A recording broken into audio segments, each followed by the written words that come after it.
Yeah, this is garbage. Ooh, it's real garbage. That is garbage. Yeah, I might need new tier names.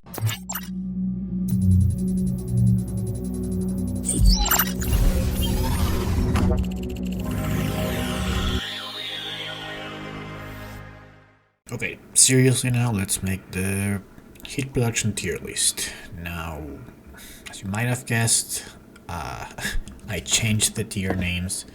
Now, I still want to make it relative to only the heat production cards, but I just can't call heat production cards game breaking in good faith. So, yeah, same ground rules. I also include cards that mostly generate heat, even if they don't increase your heat production, such as Optimal Aerobraking or Impactor Swarm. And yeah, relative to them. So let's go over the tiers. So first of all, very good, not game breaking, but still very good. Nothing to be ashamed of. Then decent. Then cards that are good only early, which with heat is quite a few actually. Combo potential are cards that, well, they're not great on their own, but they do, they can get better with the help of other cards. Then mediocre. The only one I kept, one very specific scenario, and surprise for the last year. Is it the worst card in the game? We'll see. Okay, let's begin. Let's begin with aerial lenses. Yeah. See, I don't even know the names because I don't play these cards at all. But yeah, okay, so this is a good early card in my opinion. You need the Reds in power. Not so rare at the beginning of the game. Players who are going for engine games are often going to put them there, so you might not even have to make an effort to do that. It kills 2 plants, also very good early, and even though it gives you a minus a victory point, you'll make that back with these 2 hits. So if you play these, I mean, you won't play Gen 1 because greens are always in power in Gen 1, and I don't think it's worth putting 2 delegates in the reds in Gen 1. But let's say you play 2 or 3, it'll get you 7 generations of production, 14 heat. That's almost a victory point and a half plus. So it'll make that back, and then it'll give you some income and some control of the hit track. So definitely playable early, but you're not gonna break the game with this or anything. It's just gonna give you some extra heat, and it also pay back for itself pretty much because once you get the first terraforming rating, you'll get the 5 back, and then if you manage to get a second one, I mean, you'll have more heat production. Really, it's just gonna get you the terraforming rating earlier because you have 2 more. But yeah, it'll pay back for itself, it'll make the points back, so you can play this early. You're going for a hit strategy, it's a cheap one, pretty good for a hit card. Now let's start filling those bottom tiers.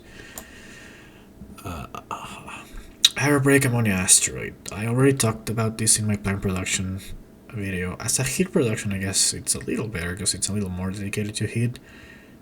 But actually the microbes, while they do work pretty good with psychrophiles, they don't often work well with heat. So again, the one very specific scenario is that you're going for all 3 things: plants, heat, and you have some multiple microbes, ideally psychrophiles because it's the best early microbe card. But yeah, this is a bad card, too expensive, sucks. Being from a Thorium asteroid, so I ranked this in my Jovian rank, in one of the lower tiers. We're doing heat, so that actually it's only mediocre here. It's actually not as bad as a heat production card. It'll give you 6 with a delay for the other 3, but you can actually use the energy for many other things, so there's some flexibility there. So I consider that a plus.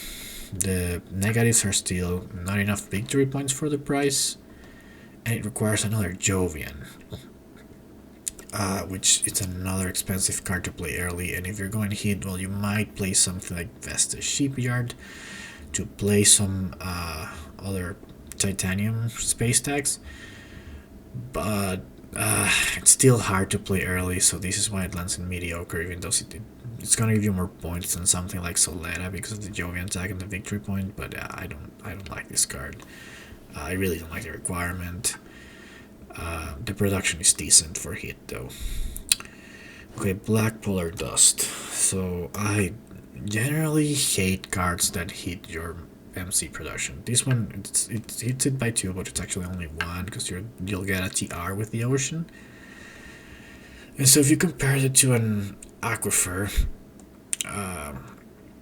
which costs 18, this costs the same, puts the ocean, and then swaps 2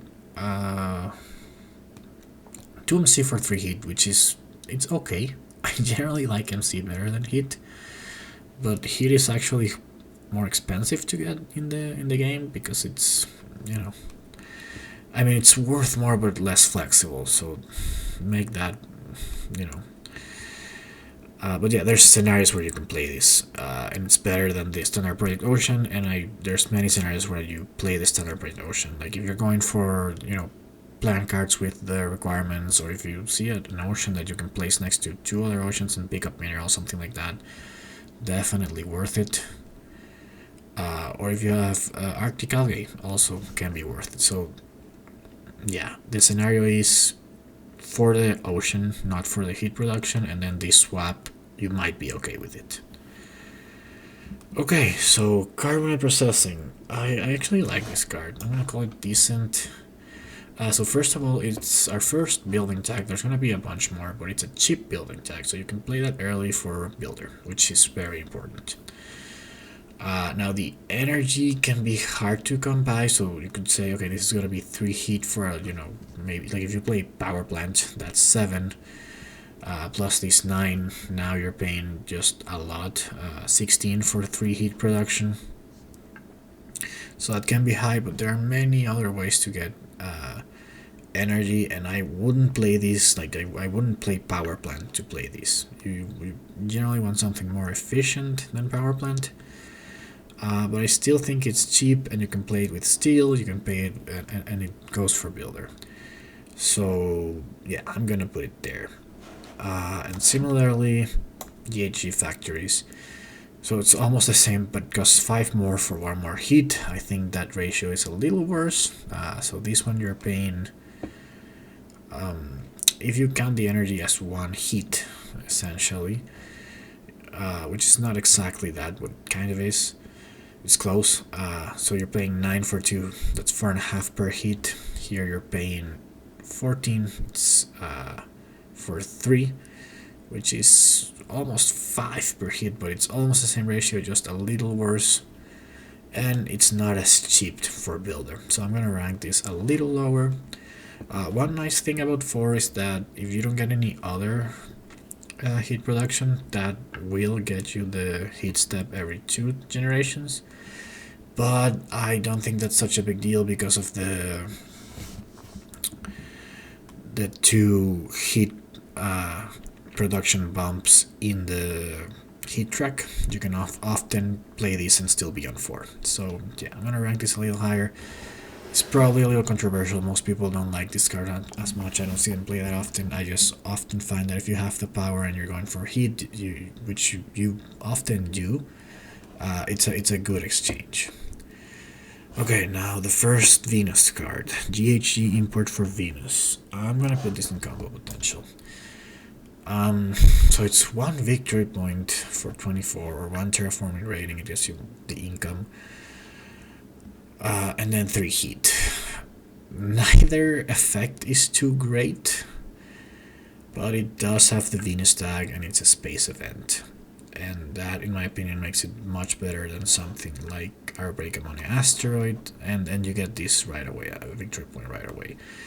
So if you're going Venus, it's nice. If not, it's a victory point and 3, which is, you know, a bad ratio for both, but it's the heat tier list, so this actually lands in the middle somehow.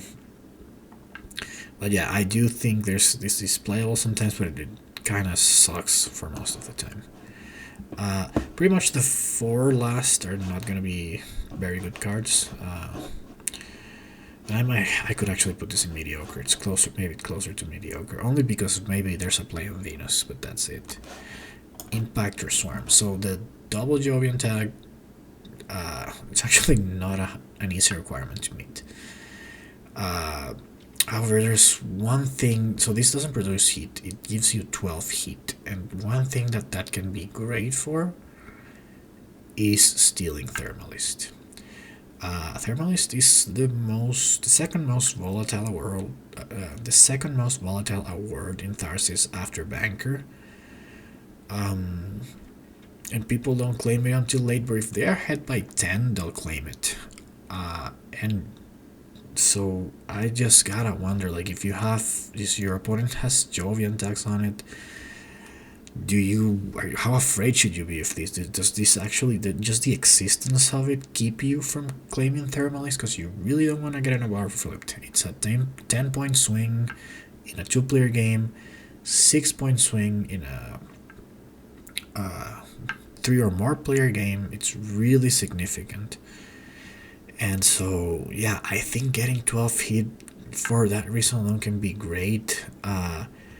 Otherwise, I mean, it costs 11, so it's basically like getting an asteroid and a half for the place of an asteroid and killing 2 cards, plus you can play with titanium. It's a space event, which is combo potential. So, still decently priced, but you would only play this last generation to either get the last hit steps and kill some plants, or still Thermalist, which is where I see the most potential in this card. So and just because of its existence, like just going Jovian, having 2 Jovians in play, I would be careful with this one if I haven't seen it in the draft. Even though it's late though, the 2 Jovians can be hard. So that's the main thing it has going against it. Staying in the combo potential. Okay, so this is 6 per hit in production. Not great. However, why I rank it in combo potential is because this is an Earth space event, and that is the most discounted combination of tags in the game. Discounted and rebated. So I have many times played this cash positive, basically. You can get a bunch of space events, Earth Office, probably not Terractor, but I mean, you could be Terractor, but that discounts it a lot. And then you have Media Group. You could be, I see this is a great card for interplanetary cinematics. And there's Optimal Aerobraking, which we're gonna see in this ranking too. So yeah, I've played this for free or cash positive, which is really nice. And then very similar, Important GHG gives you 3 hit, 1 less production. I think this one's a little better. The advantage, I mean, this one will most of the time get you most hit. You will play this more than 3 generations away from the end, which is when they break even. One advantage of this is that it can get you a hit step 1 generation early, but all that means is 1 extra mega credit, and it's a little cheaper. It's 2 cheaper, but I still like this one better. Because heat is safe. If this was plants, I might like this more because you can use it to save your plants, but no one's gonna attack your heat. There's no card in the game that reduces a player's heat supply. There is for heat production, but not for heat supply. So yeah, I like this one a little better. Okay, Lunar Mining is another card that I don't like because it hits your MC production. Put it actually above this one because if you've played a lot of Earth tags and you're kind of cash rich, it's actually a very efficient production card. So if you can afford to lose this, then it's very efficient and it has an Earth tag. But otherwise, I don't like to play this. I really don't like to hit my MC production. And if you're Helion, it's like the 2 hit and the 2 cash basically annul themselves because it can be the same for Helion, and you get 2 energy for 16, which is not great, but you also have the flexibility that you can use the heat as both. So maybe a little better for Helion, but still mediocre. I rarely play it. Methane from Titan. So I'm kind of tired of talking about this card. It's been in every tier list I've done so far because I did plants, I did Jovian, and now I do heat, and that's the 3 things it does. Maybe my 4th tier list will be everything with, a 2% oxygen requirement. But no, this is probably the last time I talk about this card, and I've always ranked it in this tier, like not the last tier, but the second worst tier. So let's just give an applause to Methane from Titan. Participation badge, really an accomplishment to be in all my tier lists so far. But it still sucks. Only plays for the Jovian and the points as usual. The heat production, very expensive. The plant production is very expensive, so yeah. Let's just celebrate that it's been participating a lot. Okay, micro mills. I'm also gonna rank this in one very specific scenario, and that scenario is that you draw it, basically. Now, if you draw this and you're going for hit, paying 3 for 1 hit is fine. And that's a theme with cheap cards, that the price you pay for buying the card is a much bigger percentage of the total cost. So if you draw this, it costs half. If you draw Methane from Titan, it costs 28 instead of 31, so it's still shit for everything that it gives you. But 3 for 1 hit, I think is a decent scenario, like ratio.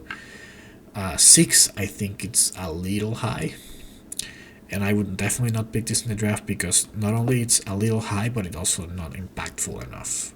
So micro mills, it's never gonna do much. It'll get you 1 terraforming rating in the game probably, but if you draw this, you can play this, especially if you have some discounts. That's the other thing. Discounts are also a bigger percentage of cheaper cards. So let's say you have Earth Catapult and you draw this, then yeah, 1 for 1 hit, but that still lands you in one very specific scenario. Not a fan. Okay, Mohole Area, let's call it the most game-breaking hit card. It's actually pretty good. I like Mohole Area, very good early game card. You have to play it probably before Gen 4. I don't usually play it after that, but I mean, it's heat production, so all the heat production cards need to be played as early as possible, unless you're playing them for points, which is not the point anyway. But yeah, Mohole Area, now you pay 23, you get 4 production, so you're paying almost 6 per production, but you're getting much more, and you're getting a tile in a place safe for an ocean, which is usually a better tile. It may seem more limiting, but you're gonna find a spot next to an ocean, so you get the ocean rebates. A lot of the time, sometimes it's there before any ocean. And then in Tharsis, you can get the 2 cards, you can get the 2 titanium, or you can get the 2 steel. It's also a steel tag, which helps with builder, and you can pay with steel. So yeah, this is I think the best heat production card there is. And let's talk about the second best, Optimal Aerobraking. So the nice thing about Optimal Aerobraking is that it generates heat a little differently, and it's what makes all these combo potential cards a lot better. But it also gives you MC, and it's one of the cards that can flip Thermalist. I will never buy Thermalist if my opponent has this in game. There's just just imagine playing import GHG. That gives them 7 heat if it's around with Optimal Aerobraking. But you can play import of Advanced GHG would give it 5 more for the last generation, because of course you produce this one and these 2.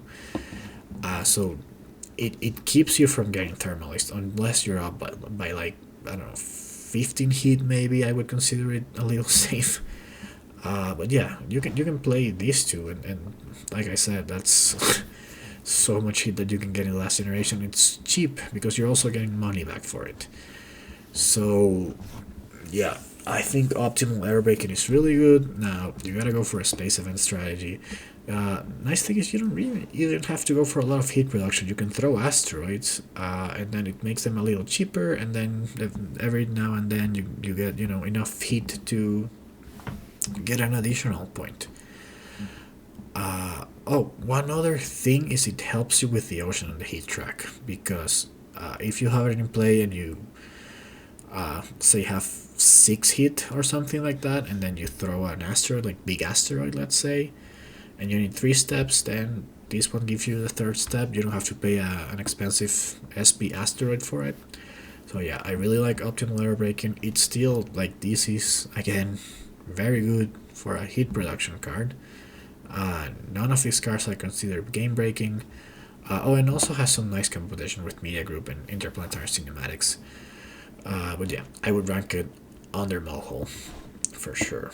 Now, Orbital Reflectors. So very similar to this one. One more VP, one less heat production. I like terraforming rating more than heat production, even though it's 3 cheaper. It also keeps the tag face up. Now that means it doesn't combo with optimal aerobraking, but the Venus tag is actually could be nice to have face up. So yeah, I like this one slightly better than this one. Not that much. Snow Algae. Now Snow Algae is the third card that was also in my plant production tier list along with these two, so you can see none of them made it very far, even though plants and heat should go well, but I don't know, they're all priced so inefficiently. And Snow Algae also have a ridiculous requirement. It has a better tag, it's a plant tag, but it's just not like, even if you get to play this, it's never gonna be significant enough. One plant, one hit doesn't get you much, and that for 15, I just think it's awful. So I think I ranked this in the last tier for plant cards, but that's because plant cards are relatively better than heat production cards. Heat production cards are bad. I'm not gonna get tired of saying that. I hate heat. Not as much as the game designers hate heat.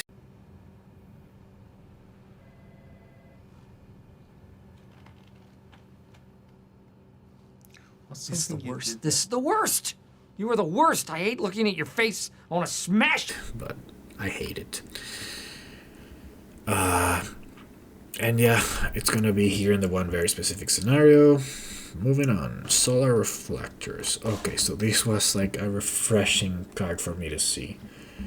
I'm gonna put it here because it's 26 for 5. That's 5 per hit. That's pretty nice. You have to play it early. You don't want to invest this much into it late because it'll, it just won't get you as many terraforming rating and victory points otherwise. But this is actually a nice ratio. And yeah, let's talk about Soletta too. So I rank this above Soletta. First of all, Soletta is 38, so it's above, slightly less efficient, though pretty close. But Soletta, it just, you can't even play it on the first generation often, and you have to just commit a lot more into heat with it, and often you'll just have more leftover heat with it. So I think Solar Reflectors hits a better sweet spot, and that's why I rank it slightly above Soletta. But yeah, they're both pretty similar, almost the same ratio. Both have only a space tag, and they're both heavy heat production cards. You have to play them early though. Okay, sponsored Mohole, and this is going straight into the Heat Hall of Fame with the third best card. So similar to aerial lenses, yeah, you need the reds in power, but that can happen early a lot. So you want to play this early for sure. Now it doesn't give you as much heat production as these two, but it also has a building tag, and it doesn't require energy. So yeah, I find that I can often play this actually. Barrier Gen 2 or 3, no problem. And yeah, it's decent. It'll pay back for itself both in money, and unlike aerial lenses, it doesn't have the minus VP. It doesn't kill the plants, but you might not even use this. And it's a cheap building tag, which is good for builder again. So you'll notice the building tag and the heat I actually really like when they're cheap. And 4 of the cards have building tags and 3 of them are very cheap. Everything lower than that doesn't have a building tag, so maybe something to look into. But yeah, anyway, let's talk about this fucking piece of shit. And let's just analyze this piece of shit. So you get to pay 9 to buy it and play it and get nothing at that point except a building tag. And then you get to pay 10 to get 2 hit production. So at that point you've paid 19. And something like sponsored Mohole, you've paid 8 for the same production. And yes, this has the flexibility that it's gonna get you as much production as you want, so you can use it twice, you can use it 3 times to get 4 or 6, and sponsored Mohole doesn't do that, and it also requires the reds. But let's just keep looking at what happens when you get more production. So let's say you pay twice, so now you're talking about 29 for 4 heat production. And also you did not get all the heat production on the same turn. You're actually waiting a turn for the second heat production. So it's 29 against 30, like 23 that Mohole Area gets you. They both have the building type, but this one is also a tile and it gets you a bunch of stuff with a tile. So again, much worse than Mohole Area. Now let's say you go for the third one. You're fully committed to heat. You play this ability 3 times, and so that's 39 for 6 heat production compared to something like Soletta, which gets you 1 more for 7. It gets you 1 more heat production for 1 less MC. Again, it doesn't have the flexibility, but it also gets you the 7 from the second you play it. Not every turn, not to every turn. And so, I mean, I can keep going, but just realize how inefficient this is for heat production. Well, that's my tier list. I hope you enjoyed it. Yeah, please like, share, and subscribe, and comment if you want. If you don't, because heat is boring, I don't blame you. Well, till next time, and goodbye.